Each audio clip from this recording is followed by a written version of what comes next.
the link in about 30 seconds.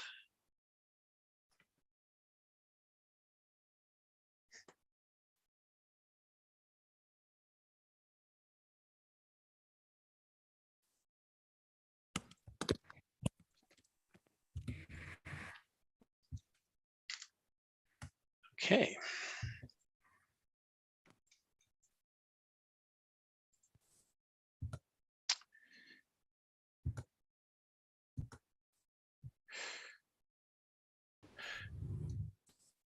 Okay, welcome back to everyone for part 2 of today's XTC Bootcamp.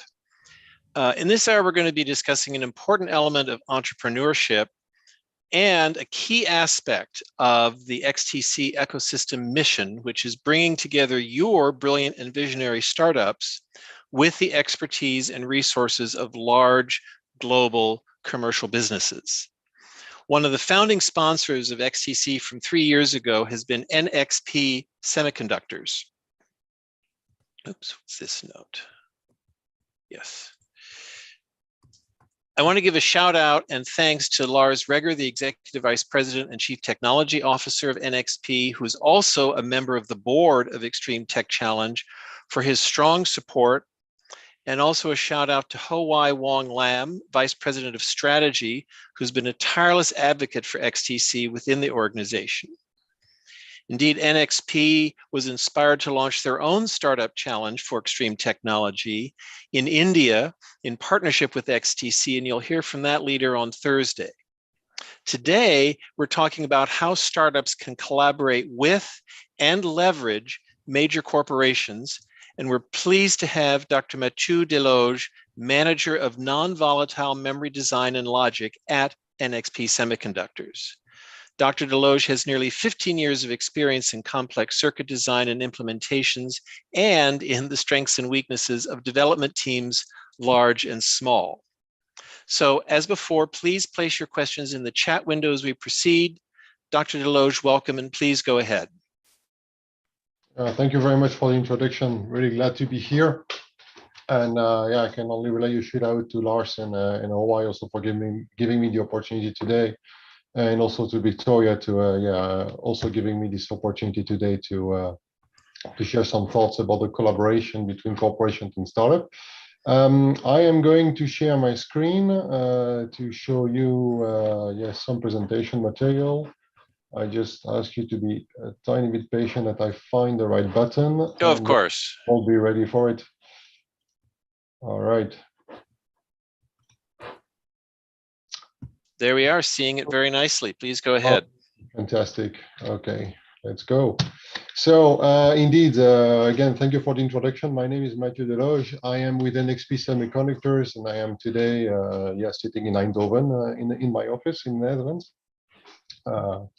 Happy to welcome you here. Good morning, good evening, good afternoon, wherever you are. I understand that people are tuning in from pretty much all over the globe, which is fantastic. So before diving in this topic, which I studied recently in the course of my executive MBA, I'd like to first start actually with a tiny background on the company NXP Semiconductors before we dive into the topic. NXP Semiconductors, what we basically do is we design and manufacture electronic chips. And you see an example here with actually a package that is a little obsolete nowadays. Nevertheless, that's important to understand that those chips are obviously integrated in high-tech systems and that you probably use every day. So we basically target four main markets that are quite vast. Automotive is our number one. Half of a revenue comes from automotive businesses. And to give you an example, what is quite one of our most recent successes in radar, where we develop radar sensors to enable automated driving and therefore reduce and actually go towards zero road fatalities. Electrification is very much in our scope, also towards zero emission vehicles. Next to that, we also target industrial IoT with, for example, low power microprocessors for edge computing. mobile communication. In mobile actually, not really mobile communication, but in mobile, yeah, I'm sure you use secure payments, and probably NFC as well, which is an NXP technology, and also in communication and infrastructures where we have chips in base stations, 5G, and also the previous generation. So I would not be surprised if we actually have NXP chips even enabling this call today.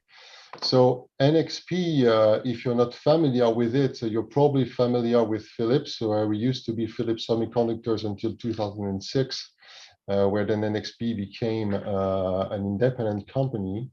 And accumulating with our heritage from Philips, we have an experience of 60 years in semiconductors. So we are basically one of the pioneers in this industry.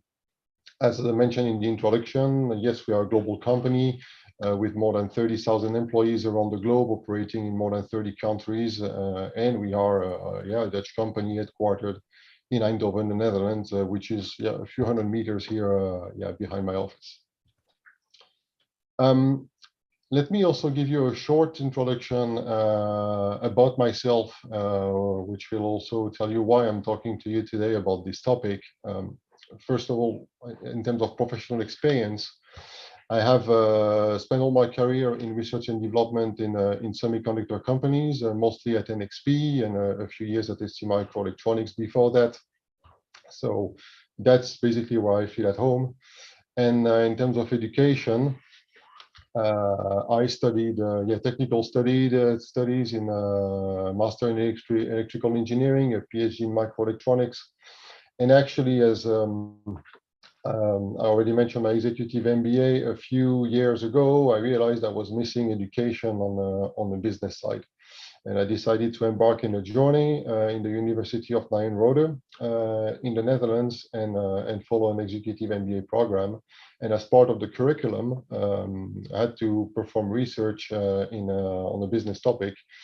And I chose to deep dive into the collaboration between corporations and startups.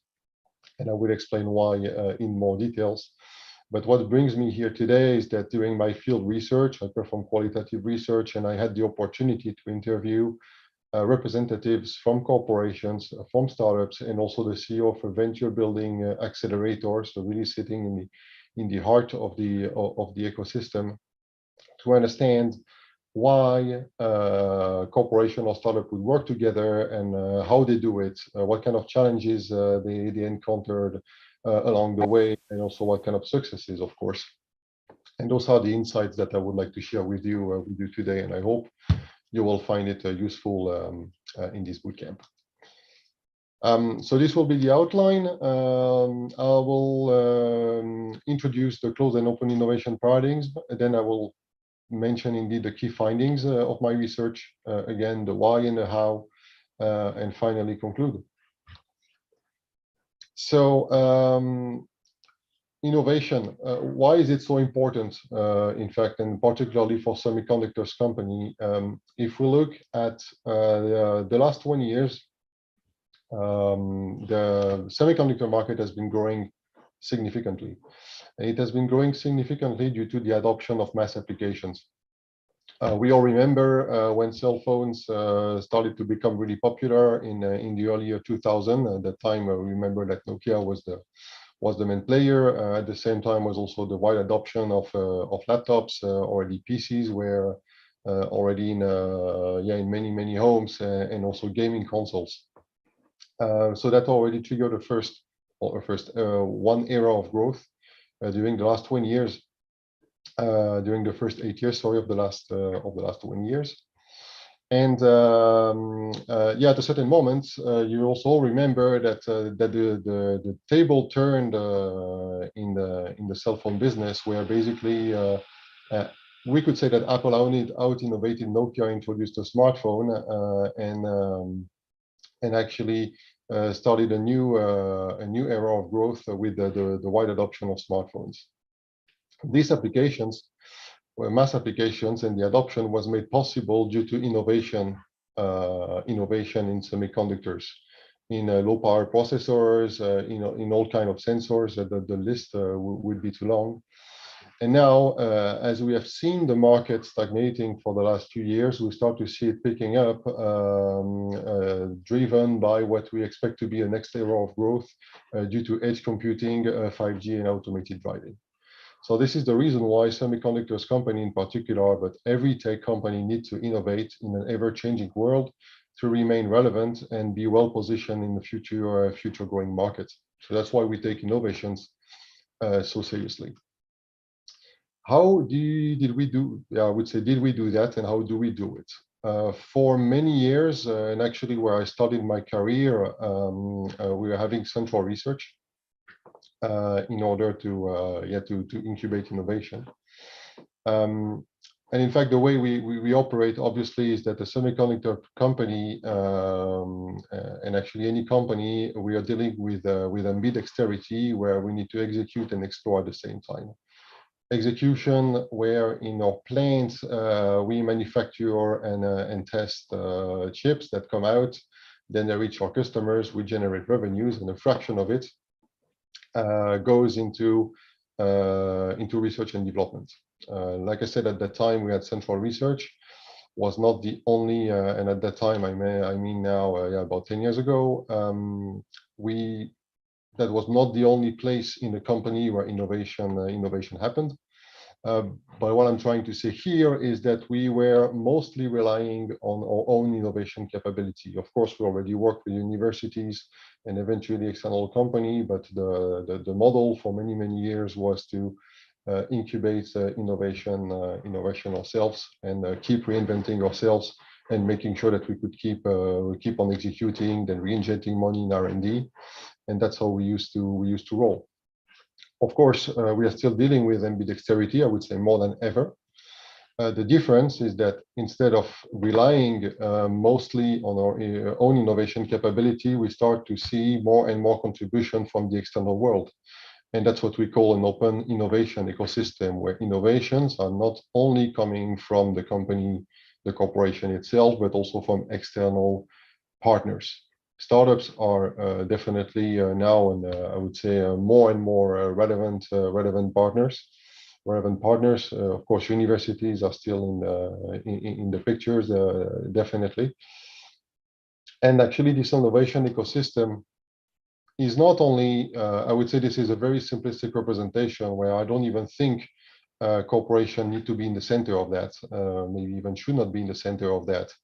It's actually much more complex between corporations, startups, also organizations like Extreme Tech Challenge, venture building accelerators, even venture capitalists. It's all this ecosystem that contributes to innovation and that we see growing and getting, in fact, more and more effective. So this is where we are going. And I do believe that it already provides and will continue providing a significant ambidexterity boost.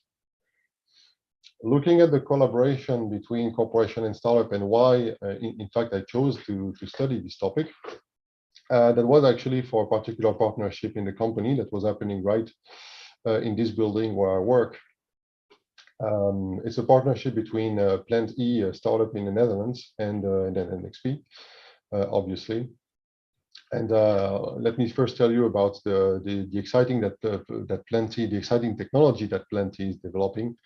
You may be able to more or less see it here, but Plant E, they developed a technology called a plant microbial fuel cell that transforms a plant into a source of electricity.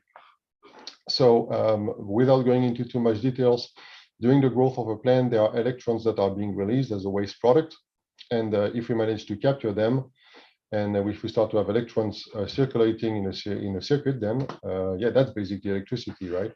So what actually happens is that Plant E with this technology magically comes out two wires. I'm not sure they're coming out. We probably don't see them here, but two wires come out of the plant with about half a volt. And if I connect NXP technology to this half a volt and start to boost the voltage, yeah, we can basically start supplying components, microcontrollers, sensors, and we can basically build an IoT system out of that. So what I'm trying to say here is that by combining our know-how and technology of Plenty at NXP, yeah, we can develop a complete solution. So it makes a lot of sense. When I was looking for a topic, a challenging topic for my thesis, discussing with an innovation director at NXP, and that person was like, okay, from a technology point of view, it makes a lot of sense, but how do we make it work? Such an asymmetric partnership where we have, on the one hand, we have a small company, sustainability driven, looking at developing an extremely disruptive innovation.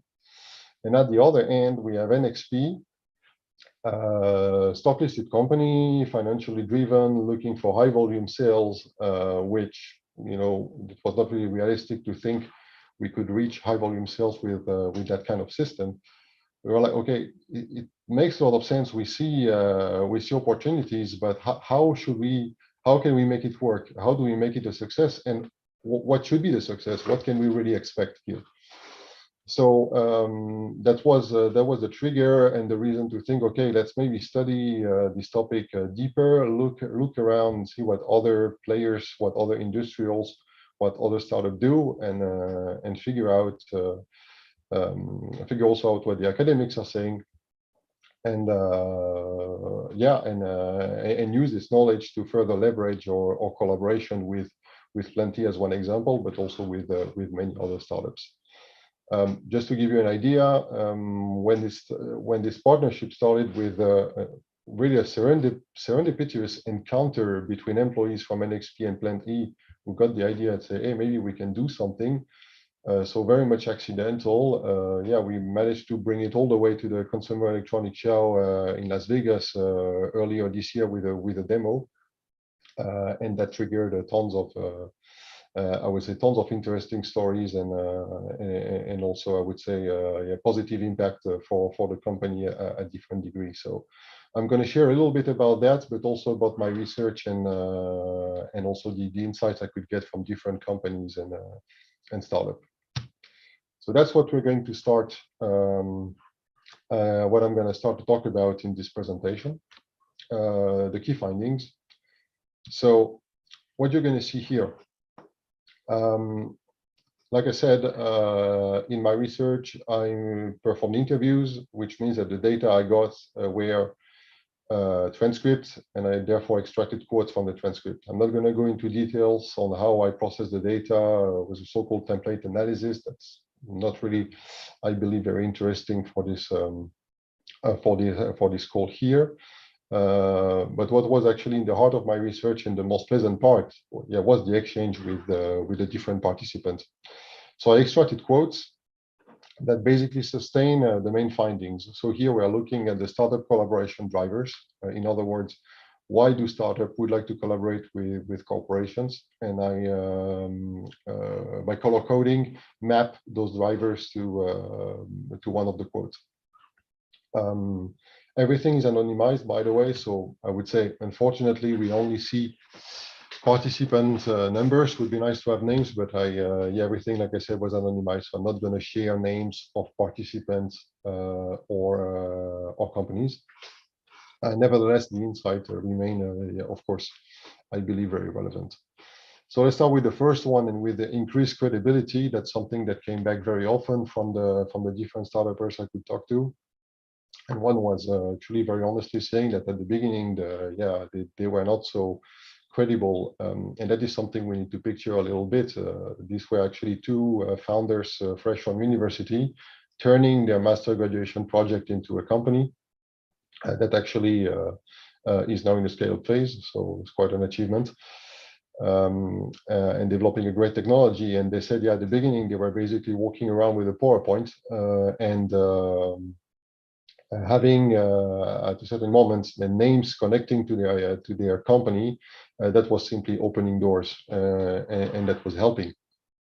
So that's one of the reasons why connecting with corporation and having big names next to the name of the startup, showing some engagement. Getting feedback is another one, and I think that two types of feedback in a way. One is mentioned as validation. So startup developing disruptive innovations, also if following like a lean startup approach, should we pivot, should we persevere, getting validation from, as this participant was saying, people around you that are making the market. That certainly gives confidence and can give some good indication whether it is worth persevering in one direction or another. The other one that I see, and I even see it personally in the work I do in non-volatile memory, is that every now and again we do talk to startup and have even technical meetings, and that's the opportunity for the startup that has very often a relatively small team to have more sparring partners and use the network of the corporation, whether it could be our technical experts close to the realm of non-volatile memory, for example, but also our partners and eventually, in some cases, customers. So that's the opportunity to get more feedback, questions, and yeah, that can be useful then in the continuation of the development of a certain technology. Further on, scale up is another one, especially when hardware is involved. And by the way, I only talk to corporations and startups that are involved to different degrees in hardware development. At a certain moment, there might be, the need to scale up to increase production, reach a certain number of customers. So here, this person was mentioning 1 million. Okay. Yeah, if one company needs to build everything on its own, well, that's obviously a lot of assets, a lot of things to buy and to put together. That would simply be probably too expensive and too slow. So, in that sense, connecting with a corporation that already has those facilities and process that can really accelerate the scale-up process instead of building everything from scratch. Some participants, and there are different opinions there, and I will come back to that later in the presentation, is whether it is worth or suitable to engage with customers. In some cases, some participants found it really useful to have customers already engaged and having even skin in the game. And finally, I'm sure that the startups in this call know that much better than I do. Well, you need money. You need money to run your business, and obviously, collaborating with corporation is a way to get funding, either from the corporation itself or to attract investors. If we now look at the corporation side, and before going into the collaboration driver, I think it's worth noting that startup collaboration has really become critical and strategic to corporations. As you can see here in this quote, if I compare it to a study from KPMG from 2014 called New Horizon, one of the conclusions was that startup collaboration was not really in the heart of a strategy of corporation. That was almost now 8 years ago. And I talked to different corporations. None of them told me that that it's basically irrelevant or something that they look from the side. Or every corporation I talked to, they take it seriously. They are becoming structured and approach startup collaboration structurally. So that's I found it an interesting observation. And I think for here, the startups in this call who might engage at some point with corporation, maybe you already do. It is worth understanding basically what's in it for your partners. That's a way to make sure that for a successful partnership, understand what's in it for both parties. And where corporations were pretty much unanimous, at least the ones again I interviewed. The main reason is to close an innovation gap. Startups are powerful innovation engines, obviously, so that's a way to harness new innovations or to harness new innovations, and therefore, as I mentioned, being innovative in a changing in the technology world is absolutely key. Another one is to look into the future. So what I would call a crystal ball effect, and engaging with startups is a way to monitor which technologies are trendy, where people are investing, where people are spending efforts. And it's also a way for us as bigger company to simply look at technologies from different lenses and also be clear on certain problem definition. Why do we believe in a certain technology? Why don't we believe in other technologies where all the people are actually looking at it? And like I said, we have startup founders willing to sweat tears and blood and spending sleepless night in developing in developing a technology they believe in. So that helps us through this open innovation paradigm to basically broaden our scope and force us to look at it from different perspectives. On the Boost company image, here I see it as bringing exciting narratives. A company like NXP, for example, we have more than 26,000 customers, which is obviously huge. We cannot innovate everywhere. It's simply too vast, and therefore bringing exciting narratives to our customers that also trigger some thoughts, and also, to be honest, give us a certain good publicity. So this is one example out of our project with Plant E, where we had even with the local partners. I need to translate that in English, but that's an organization that is basically managing the water we drink, and the water that I drink actually right here in the region of Eindhoven.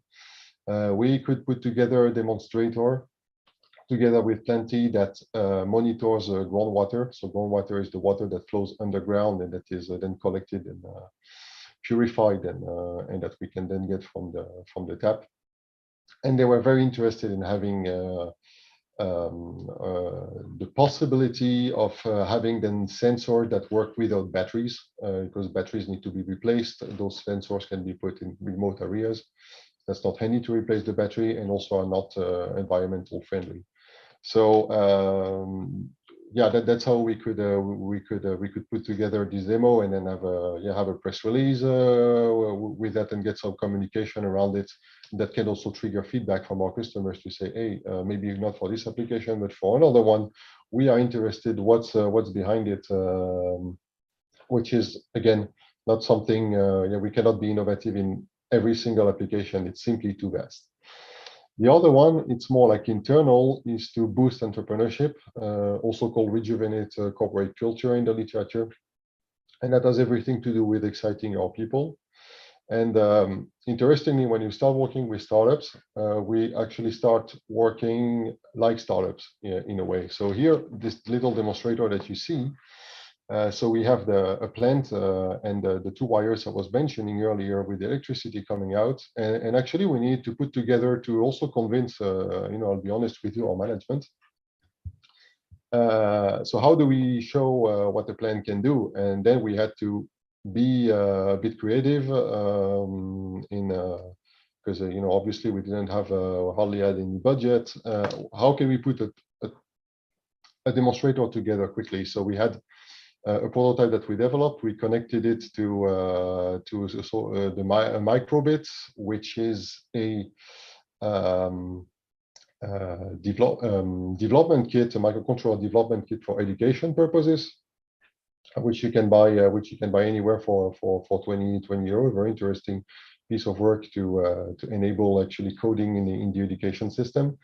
Together with that, actually my colleague, he happens to have a 3D printer at home, so he put together this demonstrator, and what it does is sending vital data from the plant, the output voltage, moisture, and so on, to a PC via a Bluetooth low energy link, and all of that without requiring a battery.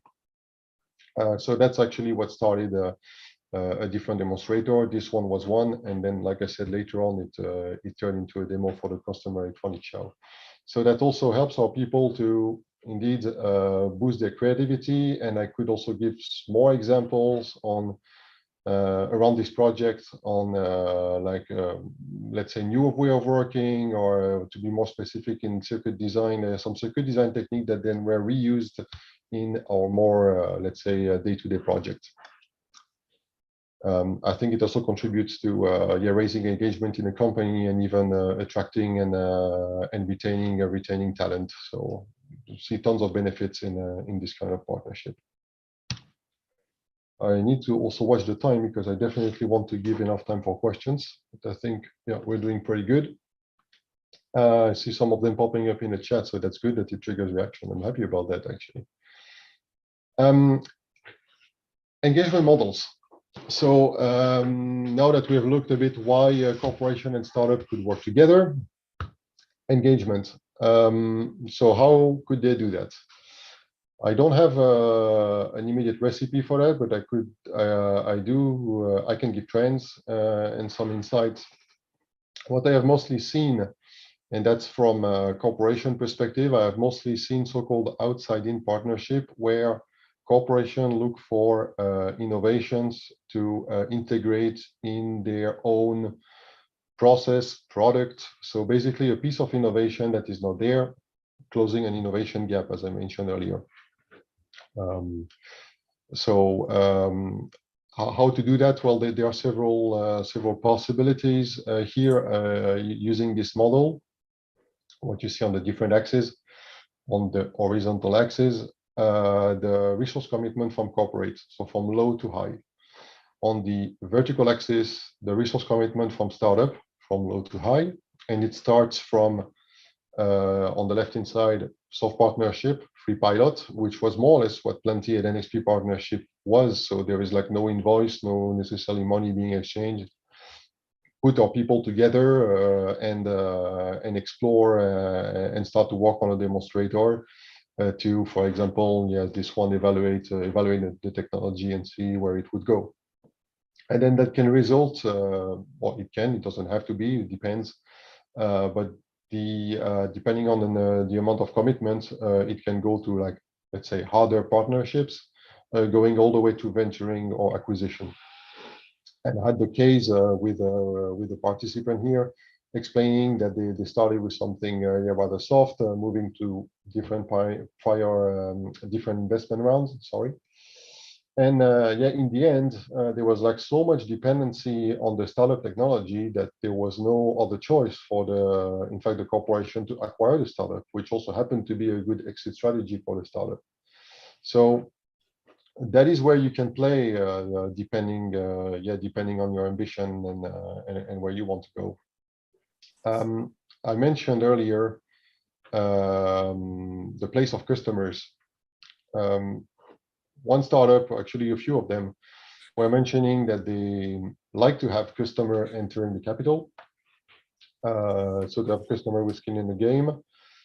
Some others have different opinions about that because they might lose freedom. And that's the case from the CEO of the Venture Building Accelerator, preferring more like horizontal collaborations. I don't think there is a black and white answer to that. But that's I think those are two good insights to have in mind, depending where you want to go. I think it also depends on the market and the type of technology and how the market is addressed. Challenges and hurdles. So what challenges have been encountered along the way? Here, what you're looking at are challenges seen by corporations. One that came back pretty often is the fluid business agenda. So in some cases, they lost connection because started being too busy chasing extra funding and so on, and basically the project not taking off. In some other cases, losing connection. I mentioned the lean startup before, and the risk of having a startup, especially in the early stage pivoting. That's what happened in some cases, where basically the direction going left and right, and at some point was simply no longer aligned with where the established company wanted to go. So this company in particular, they were pretty categorical and mentioning that they would rather prefer to work with scale-ups, and they even have some criteria for that, where the startup or the scale-up in this case should already have at least one committed customer and to show that they reach already a certain of validation in their technology to prevent change of directions. IP management is a tough one, not only for startup but also for corporations, for both. Patents is a key intangible asset for both companies, but particularly for startups where sometimes the entire existence of a startup revolves around a few patents, sometimes even a single patent. So that is not something that a startup obviously would appreciate or would like to give away. Similarly, when they are like co-inventions and so on, that's something that can become a sticking point on like where is the invention going and who owns the invention, and that's why it's important to expect sometimes a bit of lengthy discussion there, and that's also where I also believe anyway that startup collaboration is also a lot about relationship, where there needs to be a certain obviously a certain level of trust. And I got warned, for example, by the venture building accelerator CEO saying that need to be careful in not bringing the wrong people with the wrong mindset, as he says, simply wanting to claim the IPs, because it can really ruin a collaboration before it even starts. So yeah, here in some cases you can expect a discussion, and I guess it's good to take the time to really understand both parties and where the collaboration should go. What kind of challenges were encountered by corporations in working with startup when working with corporation? Well, classic one is the heavy and the slow and sluggish bureaucracy. Timelines are indeed very different.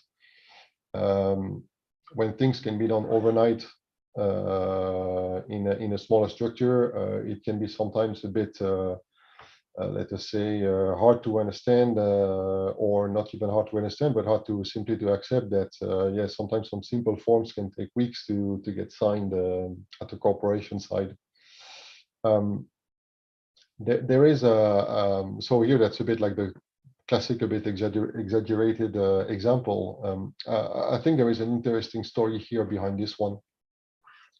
Actually, a semiconductor startup where the CEO happens to be a veteran of the industry, so he had already lots of experience with semiconductor companies, and basically knew that project timeline is subject to change, to say the least.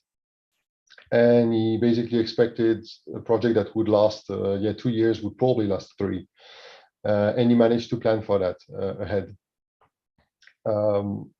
What happens with corporation, obviously, if a project runs longer, it costs more money, eventually it gets canceled. We don't like it, but it happens.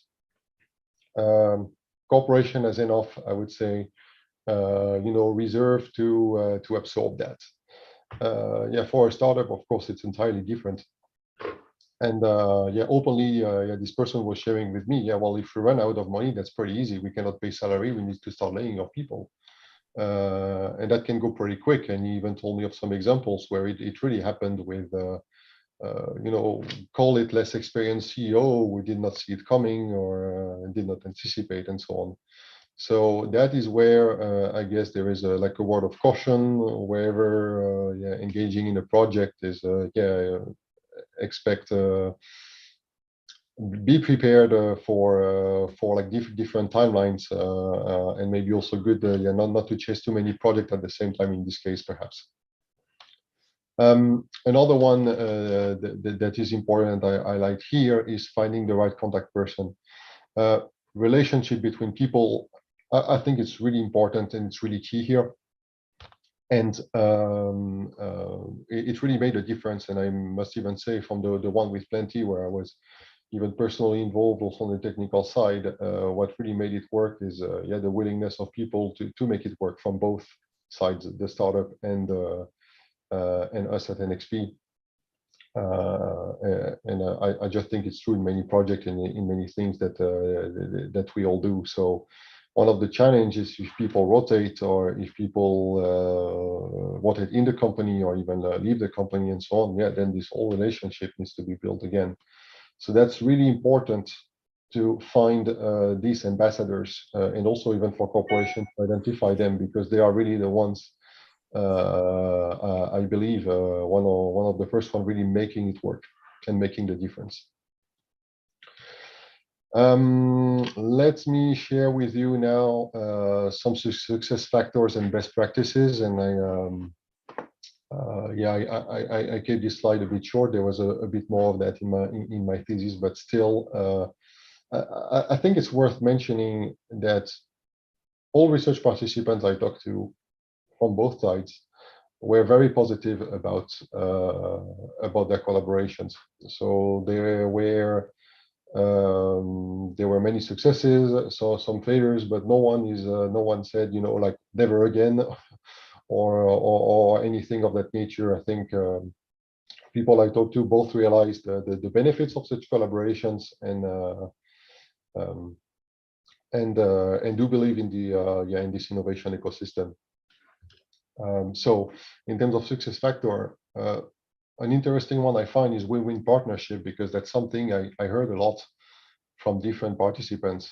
And I was like, okay, that sounds like going through an open door. I mean, who would like to do a win-lose partnership or anything of that nature? And what's behind a win-win partnership, it's really to make sure that there is not more like a big win and a small win. And that's where the relationship aspects and understanding each other, understanding what's in it for both parties is very important in a longer term success. So that's really something that needs to be, I believe that needs to be clear. What are the goals? What are the expectations? And making sure that there is no, let's say, other surprises along the way. So looking for those win-win conditions is very important. People, I already mentioned it in the previous slide. An absolute key differentiator. It's not about processes or checklist or anything of that nature. It's really starts with people, with having the right ambassadors, the change agents, really willing to stick out their neck and making it work. Trust is also quite important, and here I have also, I believe, an interesting example where this company let a corporate entering its capital and becoming a major shareholder, and they had the choice with multiple companies. And what made a difference was not necessarily how big was the stack of bucks or how much money. It was more about, of course, the offer made sense and everything, but was really about trust. They really felt during the due diligence process that they could work with this bigger established company. And that's not only about the financial controllers, the marketing managers, the directors, and so on. That also went all the way down to the R&D staff and the engineers that they would be working with, developing technology. They were like, yeah, we these people, we understand each other. We can really combine our talent together and make something and make a difference, which is something they did not necessarily have with other candidates to enter the capital of this startup. And for this startup was a bit of a leap of faith, because if they let one of the big player in, then that's pretty much about it. That means they discard the rest, and they cannot really go back. So that's where the trust part is important, and also important even when we start soft partnership, because we never know where it could go, how far it could go, and I really believe it's also here a key enabler. Before concluding, I'd like to share with you just a couple of examples that happen at NXP, and there are more. I already talked about Plant E, but there are others. Here we combine our technology with the one from a French startup called Carré, and that will be an opportunity for me to illustrate the win-win partnership. We integrated an AI accelerator in one of our flagship products for a high-performance computing unit for automotive vehicle, a development platform that enables autonomous driving. which is basically a technology that we did not have. We had the opportunity to leapfrog if we would integrate the technology of a startup instead of spending lots of our resources in developing it. And for Calray was the opportunity to enter the automotive market. Automotive market being a bit, let us say a bit conservative, and of course associating their name with NXP, us being market leader, was extremely appealing for them. So as I said, when I mentioned that company take it seriously, well, here, like I said, it's one of our flagship products. Another one is with Okai in China, and here, I talked a lot about innovation, but Okai was not directly about innovation, but about solving a business challenge where sometimes the difference can be pretty thin. But here we need a partner to grow faster in China in the auto radar market and really understand the local market, and that's what this partnership this partnership brought to us. And also for Okai, the opportunity to participate to collaborate, with NXP, again being a leader in the automotive market. This will be my last slide, and I'll not take too long to make sure we have time for questions. Startup, corporation, innovation ecosystem, and again, it goes beyond startup and corporation. There are many more players here that we can make it work, and I think we need to continue developing it and further understand how to continue leveraging it, and we'll innovate even faster and develop even more exciting technology. Collaboration drivers, we call them here. I'm sure you remember them. I think it's good to keep in mind that corporations are basically looking for de-risk innovation. I think this is where we are going, where, like I said, many customers, it's hard to innovate in everywhere and to take risk everywhere.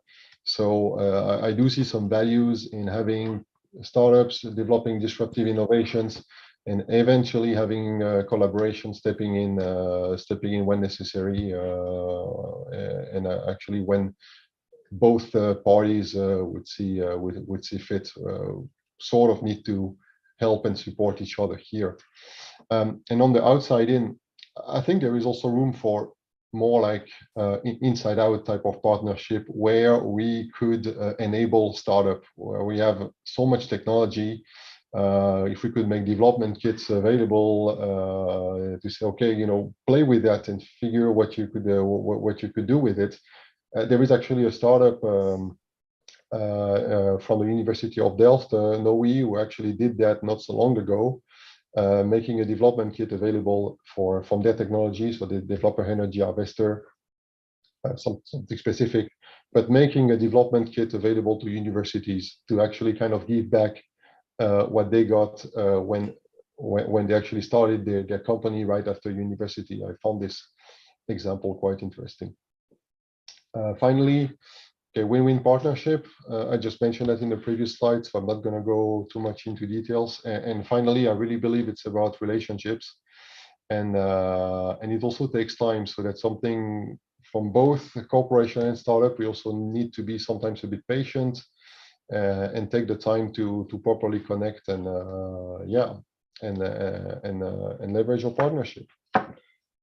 I think I'd like to thank you for listening. I'm gonna just stop here, and I see 11 questions in the chat, or at least 11 reactions. I haven't seen them yet. So yeah, thank you for attending, for listening. I really appreciate, and I look forward to discovering the questions that are behind the screen. Yeah, let me try to summarize. There's a long string and then just a short one. So I'll start with a short one to get that out of the way. Sure. Which was on the, and they're all about, in a way, validation. You mentioned customer feedback, and the question is, which is more important, prominent logo names, the pure numbers of the customer feedback, or some mix? There's always a question of, do you more emphasize the brand appearance or the actual customer data? But what's your sense on how to manage the mix of that? Yeah, sure. Yeah, logo helps, but at the end of the day, I mean, right, we develop technology which is tangible. So I think what really has value is, I mean, take NXP. You know, we make chips. Chips alone, even if I have the most powerful microprocessors, if it's not like part of a system, it basically does nothing, right? So here, having the opportunity to get like real feedback on what potential, if we take semiconductors, our customers making applications would need, yeah, that makes it. I think that's a key differentiator and increases chances to have a technology really landing and in an application and going far beyond the prototype. So yeah, if we simply only align logos, if I understand the question right, yeah, that might work perhaps at the beginning to get a bit of attraction, but at some point we need to see results, we need to see demonstrators, and having those feedback from customers, from different players in the industry, that will increase the chance to have a prototype and address an application that clearly makes a difference. Okay, and then I'm going to try to use your CalRay example, which I don't know in detail, to cover some of the others, which is, let's say that at some early stage, CalRay's real core was just an algorithm. Their AI was doing whatever computer vision in some special way. So they hadn't even reduced it to a chip design. But eventually they will. At what point in that evolution, if they're very, very early stage, it can often be hard to get attention from any corporation. And they're saying, well, should we maybe get some government grants? But there aren't a lot of those. There's a lot of discussion that there just is no funding for basic research.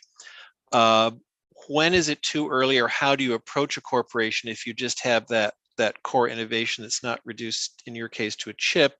And then secondly, wherever you approach along that point, you're a little guy and NXP is a huge guy, and our folks worry about this sort of David and Goliath relationship and how you manage, you know, a 3 or 4 person company against a 1,000-person company. So both early stage, when is a corporation going to get interested, and how do they manage that asymmetrical relationship? Any thoughts on that?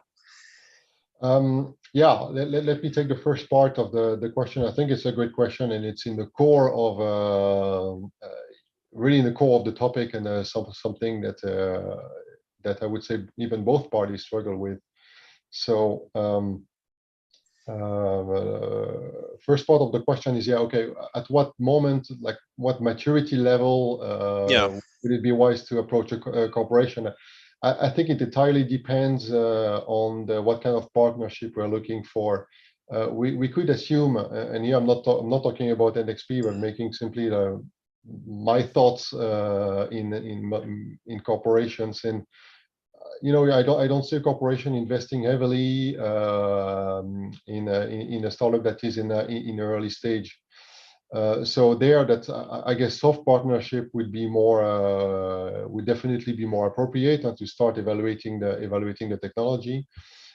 Some companies, they have some entry points where yeah, if you simply like they have even contact persons to handle that.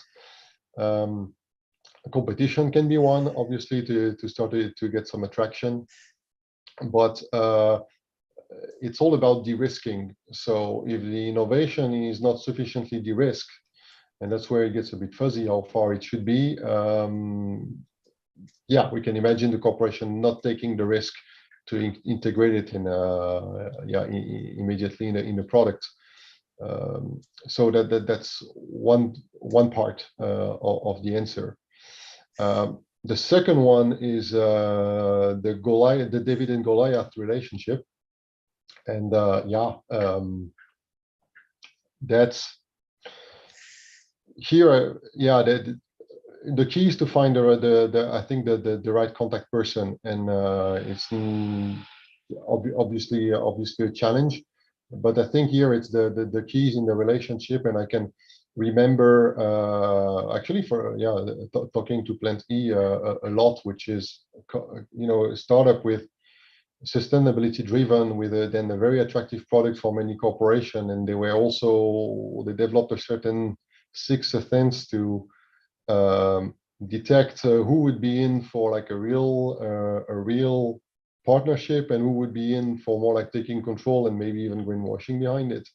And here, that's really in the people connection, in how consistent is the feedback, the communication, also the goal of the partnership. So in some cases, they saw it was like really going all over the place, not making sense of the agenda of the corporation, and there they simply decided, yeah, we're not going there, we're not doing it, we don't feel good about it. Yeah. So I'll ask you a variation on that, which a couple of these came up.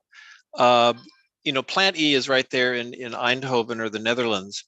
And NXP is many places in the world, India, for example, we mentioned. But if you're from, say, Africa or Latin America, they can feel that's harder to grab the attention of major first world corporations.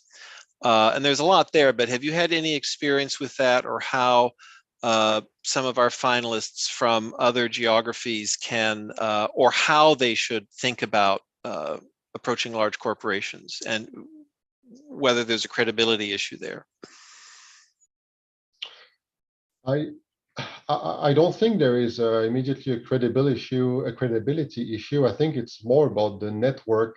There are just like many startups out there, and many companies, and finding the right partner, the right match is a challenge, and that's probably where in the ecosystem there are probably possible room for improvement. Okay, example of Plenty obviously is that was simply because, like I said, people at NXP and in the company, they happen to know each other from their personal lives, so that was completely accidental. It cannot be a rule. Mm-hmm. But it's still very much relying on word of mouth and so on. How to do it? I think it's identifying also the structures that are part of the ecosystem, whether they are like incubators, starting competition and so on, startup competition and so on. Lots of those partnerships, when I was talking to corporation, there was some point in a conference, someone just happened to bump into someone, and then finally it rippled through the right people in the company, and it got some attraction. Yeah. How many of those do we miss simply because we don't find the right connection, and it's hard to tell. But I think there is definitely a lot of improvement here. It's also a challenge given how many companies are out there. I won't overly advertise. Hopefully XTC is part of that solution. We try to build a network globally. We're almost at the top of the hour, but if anyone, I think I've covered a lot of the things in chat, but if anyone would just like to unmute and maybe has one more question to grab Dr. Deloge before we close off. Anyone?